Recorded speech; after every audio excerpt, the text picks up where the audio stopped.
Shalom bien-aimé, que la grâce de Dieu soit avec toi. Alors, je vais te lire un passage, un seul passage, qui se trouve dans Marc chapitre 9, le verset 23. La Bible dit ceci. Jésus lui dit, si tu peux, tout est possible à celui qui croit. C'est Jésus qui parle.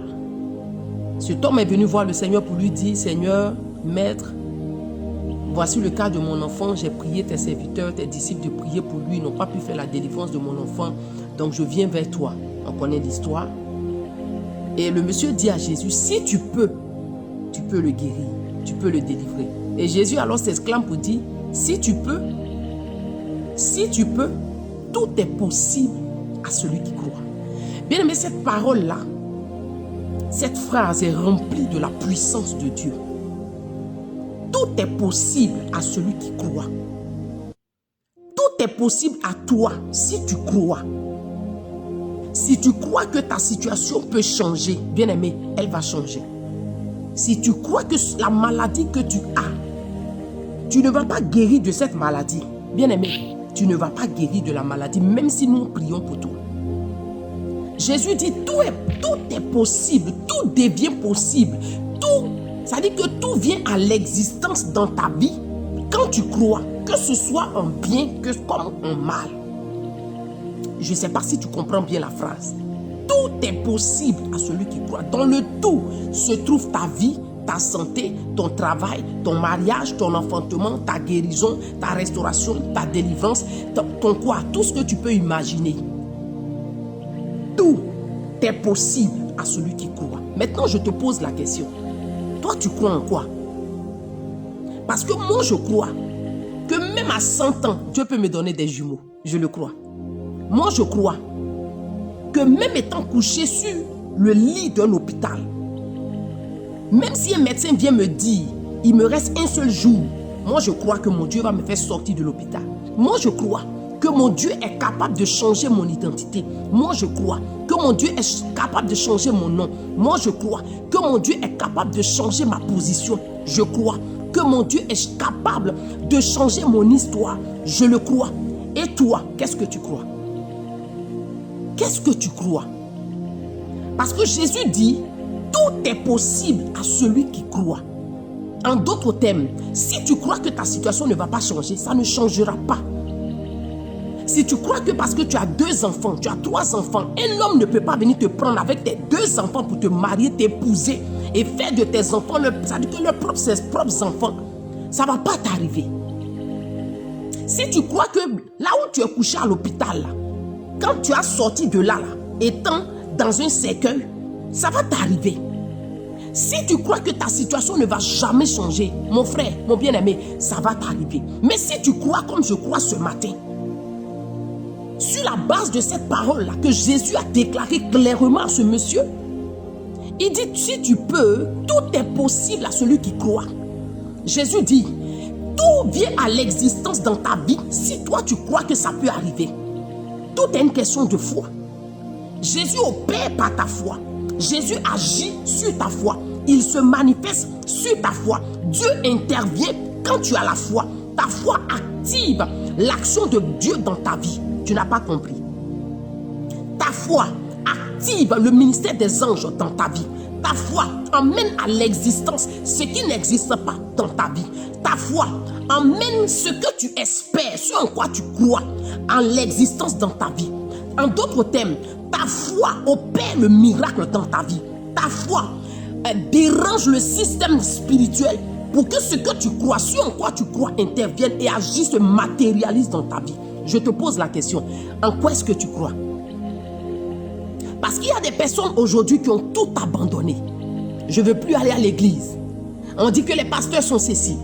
On entend des témoignages. Je suis découragé. Affaire de Dieu, là même c'est bon. Ou je suis arrivé là même, je ne crois même plus. Bien aimé, si tu ne crois pas, ce en quoi tu crois, c'est ce qui va t'arriver. Tu n'as pas compris. Je dis, si tu ne crois plus en Jésus et que tu crois que le diable peut te sauver, vas-y. Si tu crois que la maladie que tu as va t'emporter, alors vas-y. Mais si tu crois ce matin comme moi, je suis en train de m'adresser à une personne, bien aimé, et sur tes larmes, Relève-toi de là où tu es et crois comme moi. Jésus-Christ est capable de changer ta vie. La Bible dit, il n'a pas changé. Il est le même hier. Il est le même aujourd'hui. Il est le même éternellement. Maintenant, quand tu lis ta Bible, qu'est-ce qu'il a fait hier? Quand tu prends ta Bible depuis la Genèse jusqu'à l'Apocalypse, qu'est-ce que Dieu a fait depuis hier? Qu'est-ce qu'il a fait hier? Hier, il a changé le nom d'Abraham. Hier, il a changé l'identité de Sarah. Hier, il a changé le nom de Anne. Hier, il a changé l'identité de qui encore? De Ruth. C'est-à-dire que les gènes de Ruth étaient des gènes maudits. La source de Ruth était une source maudite. Le sang de Ruth était un sang maudit. Ruth venait d'une nation maudite. Mais regarde ce qu'il a fait de Ruth. Bien aimé, si tu crois, ta vie va changer. Je suis en train de te dire que le même Dieu qui n'a pas changé, la Bible dit qu'il est le même hier. Le même hier, quand je lis ma Bible, la Bible me dit qu'il y avait des ossements desséchés dans une vallée. Ces ossements-là, Dieu demande à son serviteur, est-ce que tu crois? Est-ce que tu sais? Est-ce que mon serviteur, tu crois que si tu parles, si tu prophétises, ces ossements-là vont reprendre vie? L'homme de Dieu a juste parlé par la foi. Qu'est-ce qu'il a fait hier? Il a fait pousser les nerfs sur des ossements. Il a fait pousser la chair sur des ossements. Il a redonné la vie à des ossements qui étaient depuis des années, qui étaient entassés dans une vallée. Bien aimé, qu'est-ce que Dieu ne peut pas faire dans ta vie? Je suis en train de te dire que quel que soit ce que tu vis, maintenant même quand tu m'entends là, relève-toi. Quelle que soit la maladie que tu as, tu reçois la guérison maintenant. Quelle que soit la situation dans laquelle tu es, bien aimé, il ne va jamais te laisser dans la force. Daniel était dans la force, il ne l'a pas laissé.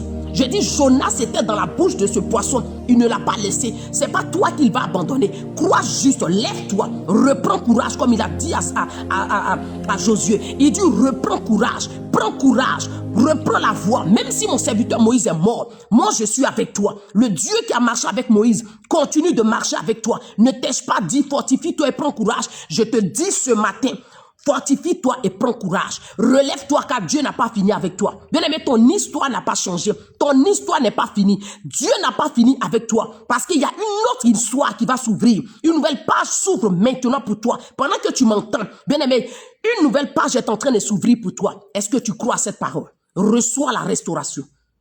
Reçois la guérison pour celui qui est malade. Reçois la restauration, reçois maintenant la visitation, que le Saint-Esprit te console, toi qui as le cœur brisé, toi qui as le cœur découragé, toi qui es sur le point d'abandonner, toi qui es sur le point de retourner à ce que tu as vomi, que le Seigneur te relève maintenant, au nom puissant de Jésus. Je parle sur ton corps, ton âme, ton esprit, toutes les oppressions, ce que tu sens comme oppression, tu entends des voix, ces voix t'oppressent, ces voix que tu entends t'oppressent et te poussent à marcher contrairement à la voix de Dieu. Je proclame et je déclare que ces voix s'éloignent de toi maintenant. Je les repousse loin de toi. Je proclame maintenant qu'un vent, le vent de l'Éternel souffle dans ta vie pour apporter la restauration. Il te redonne ce que tu as perdu. Tes années perdues te seront redonnées maintenant. Au nom puissant de Jésus, j'ai déclaré sur ta vie. Donne-moi un bon amen. Bien-aimé, partage cette vidéo. Partage à plusieurs personnes. Elle fera du bien à plusieurs personnes. Que Dieu te bénisse. Shalom.